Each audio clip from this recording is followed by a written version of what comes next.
There's something special about summer in Colorado.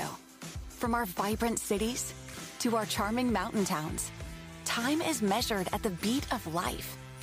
And no matter what beat you choose to follow, from the rush of exploring to the serenity of relaxation, new discoveries lie around every bend, new memories around every corner. Everything shines a little brighter. Colorado, come to life. This is Optimal Relationships Daily, episode 1745.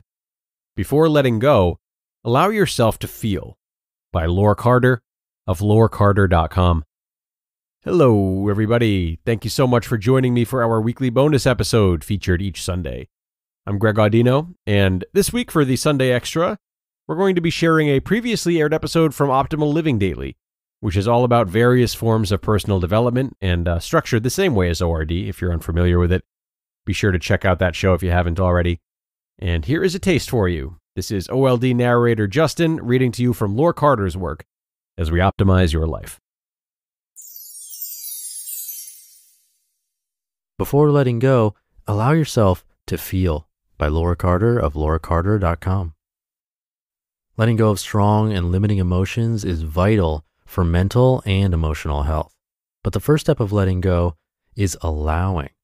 I don't know about you, but I've been on an emotional roller coaster for the last 2 months. This seesawing between depression and feeling creative has been unnerving and extremely uncomfortable. I never know what mood I'm going to be in when I wake up. And sometimes I've tried to push positivity on myself when all I wanted to do is crawl back into bed and binge on movies and series to escape my own feelings. It doesn't help when people around me try to make me watch positive videos or do group meditations on social media. I know all they're trying to do is help me, but I also think they're feeling uncomfortable. Without allowing, there's no letting go. I can't stand positivity pushers. Positivity pushers are people who always feel the need to feel positive and to make you feel positive too.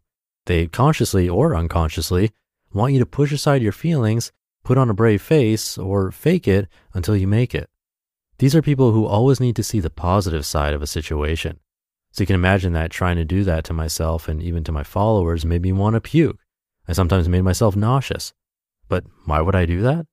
Because there's still a part of me that thinks that feeling a certain way makes me look weak. My mother used to say that when I got angry, it was a sign of weakness. Or it makes me look unevolved spiritually. That's a big one, especially as a coach and mentor.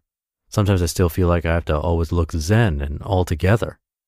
Pretending leads to suffering. But pretending is not letting go.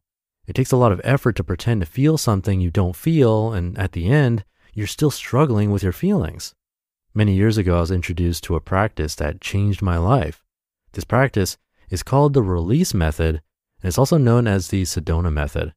This method of letting go of negative emotions and beliefs enhanced my spiritual practice 1,000 volts. What made this method so revolutionary? It introduced the concept that before letting go, we have to allow ourselves to feel what we're feeling. We never really feel what we're feeling. Some of you right now might be thinking, say what? Of course I feel angry or sad or frustrated. Here's what I mean. What you're really doing is either expressing your feelings, i.e. crying, screaming, etc., or suppressing your feelings, i.e. emotional and stress eating. I got you there, didn't I? Because who doesn't stress eat? But are you able to let go after expressing or suppressing? Not really.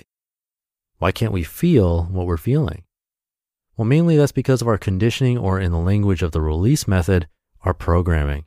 We learn to do what we see other people around us do. I say we learn because as children, we knew instinctively how to let go. I'm sure you've seen 5-year-olds getting upset with each other and the next minute they're playing together as if nothing happened. Or you've seen your kid fall, cry for a bit, look around, and if no one was paying attention, get up and move on. But today, you can't move on so easily. I was told that good girls don't get angry.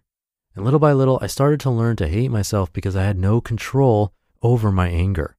Anytime I felt something wasn't right, and I or someone else, like a friend, a defenseless animal, and even a tree, was treated unfairly or was hurt, I would get angry. And the more I tried to push my anger down, the angrier I got. So you can imagine what a relief I felt when, after 40 plus years of being on this planet, I learned that I could allow myself to feel what I was feeling. The art and science of allowing. I know what you must be thinking. So if allowing is neither expressing nor suppressing, then what is it? And how does it help us let go? There's an art and a science to allowing yourself to feel what you're feeling, meaning there's a method and it happens with practice. First, you have to make a conscious decision. So it isn't just about telling yourself, okay, I'm feeling angry. You want to mindfully feel what you're feeling without going into the background story. You want to consciously notice how that feels in your body. What will happen is that you'll feel that the emotion is like a wave. It ebbs and it flows. It's energy moving. And you'll also feel that what started as anger becomes sadness. Underneath it, there's sadness. Behind that sadness is the fear of not being heard, loved, or accepted. Basically, you'll get in touch with what you're really feeling. Second, you have to drop the self-judgment. You'll notice you have a lot of judgment about how you feel. I call that judgment, resistance, and yes, the more you resist something, the more it persists. The more energy you spend not feeling what you're feeling, the more you're feeling it. It's like when I ask you not to think about a red shoe. What just popped up in your mind? A red shoe. You feel upset, but somewhere in your head, you might be angry at yourself for feeling upset. Third, you have to develop the attitude of the witness. You are not your emotion. Whatever you're feeling is happening on or in you, like the pen in your hand or the waves on the ocean.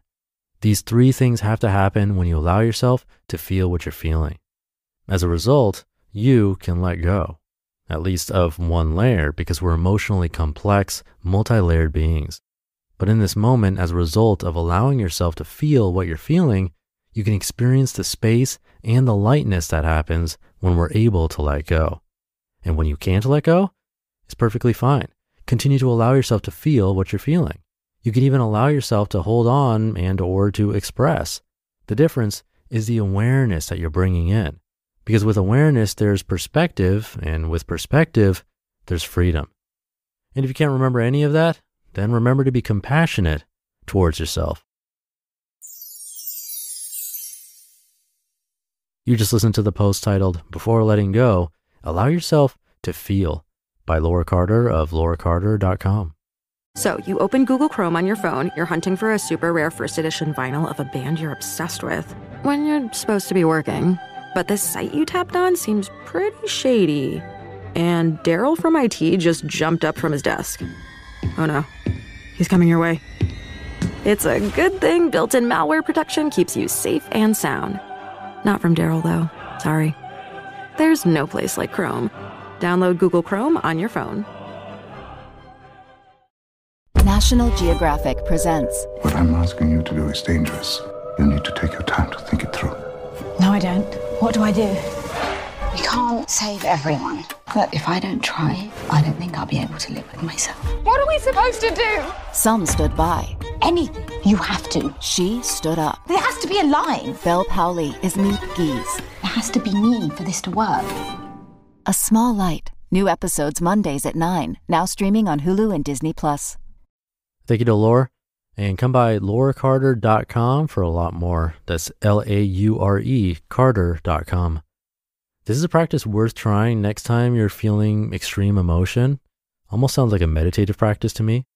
And to give you a reminder, first feel what you're feeling. And at that point, you might find there are different emotions underneath the initial emotion. Then next, try to drop the self-judgment and accept what you're feeling. Try to be a witness to your emotions and feelings. That is, realize that you're not your emotion and try to observe it from more of an outside perspective. And then you're able to let go.